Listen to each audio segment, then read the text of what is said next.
Né? Bom, nós estamos falando do Evangelho segundo o Espiritismo, do capítulo 1, e o capítulo 1 tem o item 11, que é um texto do Erasto. O Erasto, percebe-se aqui que ele tinha uma admiração, né, pelo Santo Agostinho, porque ele fala coisas pessoais do Santo Agostinho, mas também no sentido de exemplificar que mesmo que a gente tenha tido uma vida torta, nós podemos mesmo assim trabalhar, né? Mesmo assim endireitar, e o Santo Agostinho é um exemplo disso, porque pelo que a gente vê nos textos, ele tinha uma vida torta, não é? Uma vida difícil. Mas uma coisa me ocorreu assim na hora da leitura dos comentários, é que a gente tem tanta ansiedade de renovar as pessoas, de mudar o mundo, né? A gente tem tanta essa coisa, e a gente percebe a paciência que Deus tem com as pessoas e com as coisas, né? Porque vocês vejam, hoje ainda tem gente se matando aí por causa de religião, meu Deus do céu. Ainda, passado 20 séculos de Jesus, passado todos esses anos, não é? E assim, né? Tem gente que ainda não acredita em Deus, e tem gente ainda que acha que a religião dele é a melhor. Então a gente vai percebendo como que Deus tem uma paciência, né, maternal, por assim dizer, pelos filhos. Ao tempo de Jesus, ao tempo aqui do Santo Agostinho, de Erasto, era a mesma coisa. Então, cada coisa vem ao seu tempo, cada pessoa vem ao seu tempo. Dá para perceber aí a tolerância divina para que cada um vai avançando e galgando os degraus até chegar no entendimento. Aqui o que aconteceu com o Santo Agostinho, penso que foi a mesma coisa. Quando ele chegou naquele degrau e conseguiu enxergar um pouquinho diferente, com a ajuda da sua mãe, obviamente, aí a coisa mudou totalmente de figura para ele. É mais ou menos quando a gente desperta para alguma realidade.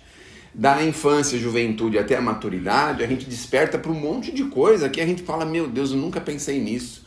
Meu Deus, como que eu estava fazendo errado? Então essas coisas vai amadurecendo a gente, vai fazendo a gente crescer, se desenvolver.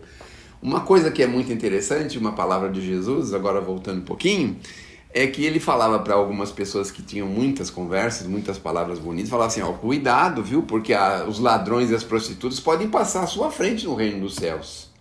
E por que isso acontece? Porque quando a pessoa cai em si, daquilo que ela estava fazendo, aquilo é um combustível forte para ela, mas de uma força tão grande, mas tão grande. Daqui acho que 2 ou 3 pessoas só conheceram o Del Rio, e o Del Rio teve uma vida muito complicada na infância, na adolescência, na juventude. Mas aí quando chegou num determinado momento, ele quis, assim, de uma certa forma, abraçar assim, o entendimento de uma forma, mas de uma forma tão profunda que até hoje ainda a gente lembra de coisa que ele fazia que a gente não tem coragem de fazer até hoje, né? Então, veja como que é. Eu acho que aconteceu a mesma coisa com o Santo Agostinho. Quando ele caiu em si, depois do despertamento da mãe e tudo, aquela coisa toda, ele pensou, meu Deus do céu, que estou perdendo um tempo lascado. Aí, ligou o foguete, né? Eu não sei se vocês sabem, mas para lançar um satélite no ar ou lançar um foguete para outro planeta, ele tem estágios de combustão, estágios de motor. No primeiro estágio, o motor faz um barulho, uma confusão, uma sujeirada, uma coisa muito grande. Mas aí quando ele chega para o segundo estágio, ele solta aquele motor e vem um segundo motor que é silencioso, sabe? Que é um negócio que acho que já está fora meio da atmosfera. Aquilo dá uma impulsão para ele poder avançar. Eu acho que na vida do espírito também a gente tem esse motor barulhento, porque quando a gente tem motor barulhento, a gente quer convencer os outros, quer, sabe, impor as nossas ideias, a gente quer fazer essas coisas, motor barulhento. Quando chega nesse segundo estágio, que é um motor leve, sutil, ele só impulsiona, não faz mais nada. Então ele tá no mesmo foguete, mas ele tá num segundo estágio. Aí ele vai suavemente e vai numa progressão enorme, porque começa a entender as pessoas, começa a tolerar, começa a compreender, começa a ajudar, começa a favorecer. Aí já é diferente. Ele não quer convencer mais a pessoa. O que ele pode fazer de bom, ele faz. O que ele não pode, ele não faz. Se a pessoa tá lá enveredando no crime, fazendo o que... O problema é dela. Ela só vai poder fazer o que ela pode ajudar. O que não pode ajudar, não faz nada. Porque sabe que cada um vai ter seu tempo. Então o Erasto coloca aqui pra gente essa transformação do Santo Agostinho, né? O Gilson lembrou bem a pergunta 919, muito interessante. O que é mais interessante na pergunta, veja que coisa. Fazer um paralelo agora. A gente fez uma viagem de navio uns dias atrás, e aí tudo lá dentro, tecnológico, isso, bem arrumadinho, limpinho, comida à vontade, bem servidos, pessoal tudo educado, um negócio maravilhoso, né?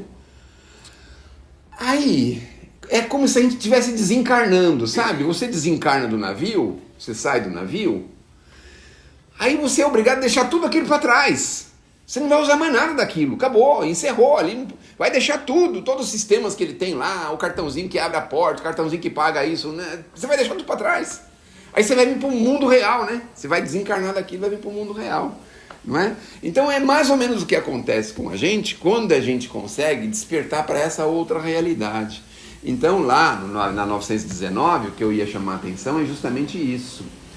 É um negócio que foi colocado há mais de 150 anos atrás, afinal de contas hoje é o dia, né, do Livro dos Espíritos, né, de 18 de abril de 1857, foi o lançamento do Livro dos Espíritos, é justamente hoje.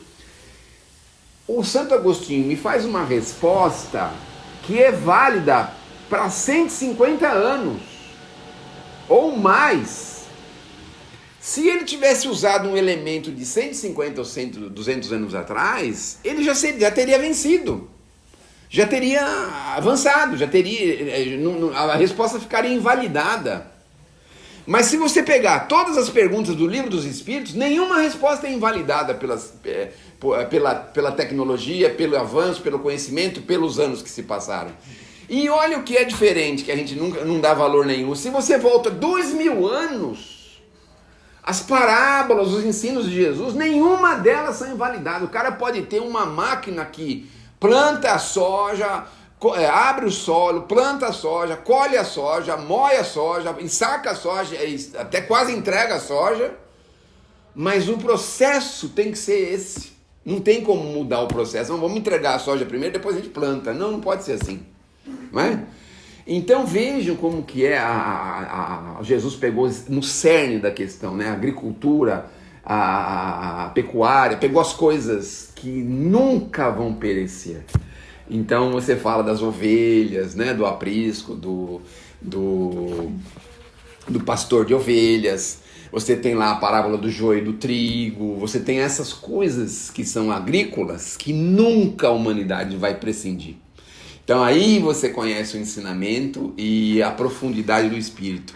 Porque ele deixou coisas, não foi para um tempo, para um século, 10 séculos, 50 séculos, deixou para a eternidade. Olha só que coisa interessante, né? E aqui a gente vê que o Santo Agostinho está a caminho, né? Porque a resposta que ele dá no 919, a mudança que ele faz, a transformação que ele cria. Então, hoje, a divulgação da doutrina, porque ele podia pensar assim, vou trabalhar com essa divulgação, e se isso aí estiver errado, né? E, no entanto, ele está todo esse tempo trabalhando com essa divulgação, com esse trabalho, né? Tanto é que aparece diversas vezes aqui no Evangelho. Mas a transformação dele é uma coisa que a gente tem que pensar muito bem. Eu não sei se vocês ficaram curiosos sobre as palavras, que eu fiquei também muito para saber. Era assim, íncubus e súcubus. O que significa isso? Não precisam responder, pode depois pesquisar. E depois, antípodas. O que significa antípodas? Não precisa responder, depois é só pesquisar, não é? Muito bem.